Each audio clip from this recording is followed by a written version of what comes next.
All right, now we're starting to get into offense. We're going to start with original position, the Irimi ashi garami. We're sticking with straight leg ashi garamis for this round, and we'll get the cross ashi garamis next round. Okay. The way that we can pull ourselves into this position from a seated is having both legs on the inside, just like we did from the standing position, grabbing a 2-on-1, going to our elbow, kicking through, sliding our hips as close to Joel as possible. So I'm keeping that leg straight, pull here, nice and tight, keeping my knee in front of me and Joel. Outside heel goes to the hip, and now I cover this leg here, okay? I wanna focus on controlling the knee line at all times. If I feel that he's scooting away and I feel like I might lose this knee, I'm actually gonna roll to my shoulder, staying nice and tight. That way if he goes to scoot back, I'm using my legs to contract and keep myself close, nice and glued to him, okay? So for our first attack, we're gonna go for the ankle lock. To get that, we need to come back up to the elbow. We're starting to get our hand underneath, anywhere from the calf down to the ankle joint here. All right, you're only gonna get so far with one hand, so we're gonna use our free hand to come through and meet, and we're gonna grab the bottom part of our hand here, just like a guillotine grip. What I'm gonna do is I'm gonna start to pull this grip all the way to my stomach. I don't want it down towards the hip line. That's starting to tighten this noose around his ankle joint. Biggest issue that people have here is they start to arch back, okay? But we have to picture what's going on with the ankle right now. So if we look at Joel's ankle, it's straight still. You're not gonna finish an ankle lock on somebody by hyperextending the ankle joint here. We have to get it to a rolled ankle position, okay? Because here you're fighting the tibialis, you're fighting a lot of muscles. Whereas when you get the foot to a rolled ankle position, now we're fighting these tendons and ligaments right here on the joint. Much more fragile, much easier to get a tap with, okay? So how do we get that? So I get to here, I get my hand to my stomach. Now how do I get to that rolled ankle position? If you can see his ankle joint, you have it in a rolled position here. So for example, as you see, if you can come behind, if you see the toes, they're facing up towards my shoulder line, all right? But when I'm starting to look back at the ankle, so I'm gonna walk with my elbow back as I'm keeping this tight, and I see this ankle joint here, I'm physically trying to look at it. If you see his foot is in a rolled ankle position already, okay? So just make sure that you're nice and tight, pulling up towards my chest, looking back, getting to a position where my shoulders are facing to the outside, and then I can physically see his ankle joint here.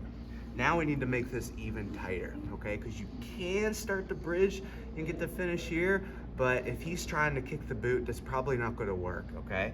So to make this tight and so that he can't do that defense, I'm gonna take my elbow to my hip, and then I'm gonna tuck it behind my back. And as you see, that puts me on my shoulder. And if you look behind me here, look at the angle of his foot. It's bent, all right? It's not a good position for him. Now for me to get the finish, I'm gonna use my legs to push into Joel, and I'm gonna arch my spine, almost like I'm trying to rub my head on the mat here. It doesn't take a lot if you have everything appropriately. But our finishing position, we want to be driving off our legs and be sliding our head on the mat, extending our spine here. So here in the position, get the ankle joint. As you see, this is too loose, so I'm starting to pull up. You can do these things at the same time, where I'm pulling up and I'm looking at that ankle joint, okay? Keeping my hand up at my stomach. The biggest issue is when people are starting to bridge, that hand slides down. So keeping it nice and tight, tucking, going, tucking to my hip, tucking behind my back. This gets me in the appropriate angle. Now I need to drive off of Joel and extend away. As you see, it doesn't take much. If you're having to use a lot of muscle, you're doing something wrong. Something's not tight, okay? So that's our standard finish. The issue with the Irimi ashi garami is it's an open control here. So it's pretty easy for Joel to push this heel off of the hip. What he's trying to do is get over this bottom leg, and when he does that, it gets his foot in a straight and not a rolled ankle position. So this is much safer for him, okay?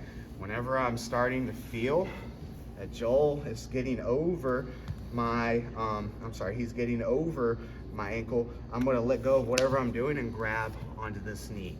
And go back a step, I'm sorry. And as he's scooting over, I'm gonna come up with him. And I'm gonna come up to my bottom knee, almost like I'm doing a butterfly sweep here, okay? You can pull to get to that position, or you can post your hand on the mat to get to this position, okay?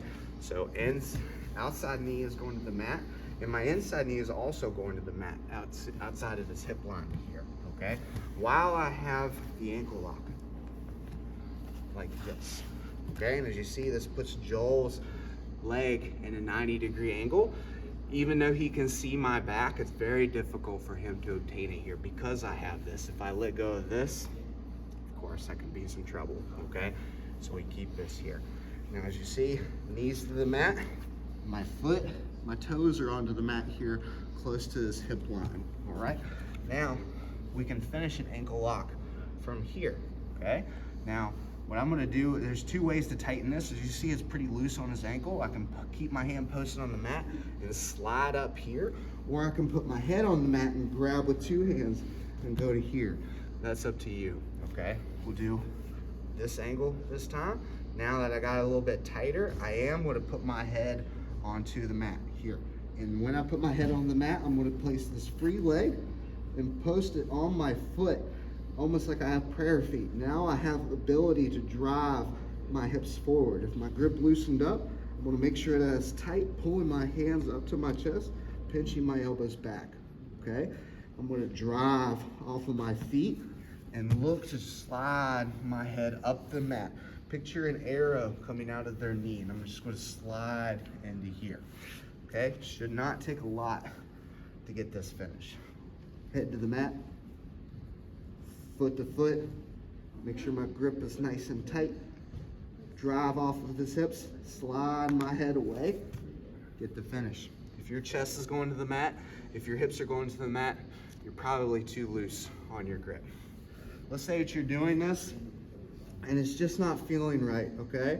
Or if you just don't prefer this finish, what we can do is we can push ourselves back up to this beginning position, okay? Now we're gonna set up a pass.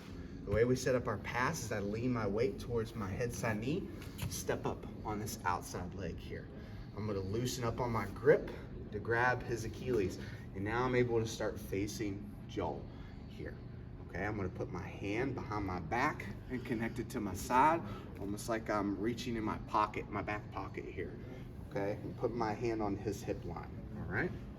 Now, as you see, we're starting to set up our pass here, but this leg is in the way. There's a few things you can do. You can literally step over. You can pummel your knee to the inside, start to slide out to here, and then step over. We essentially just need this leg from the inside of his leg to the outside of his leg, past his hip line, okay?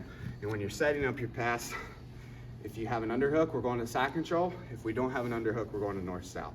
So say he's nice and tight here, all right? I got my hand wrapped around his back. I'm sliding out to the side. Instead of coming into side control and letting him retain his guard, I'm gonna pummel my hand to the near side hip and spin around to north-south, okay? So I'm into here, come up to this position, step up the outside leg. Loosen up the grip, start to face Joel. This time I get an underhook and pummel to the inside, slide out. Okay, now you have a decent double, triple attack, okay? You can completely avoid that belly down ankle lock, or you can go straight to that belly down ankle lock. You'll know with time whatever one that you like. But if you feel like you're having to use muscle to get any of these finishes, we're using the pass instead.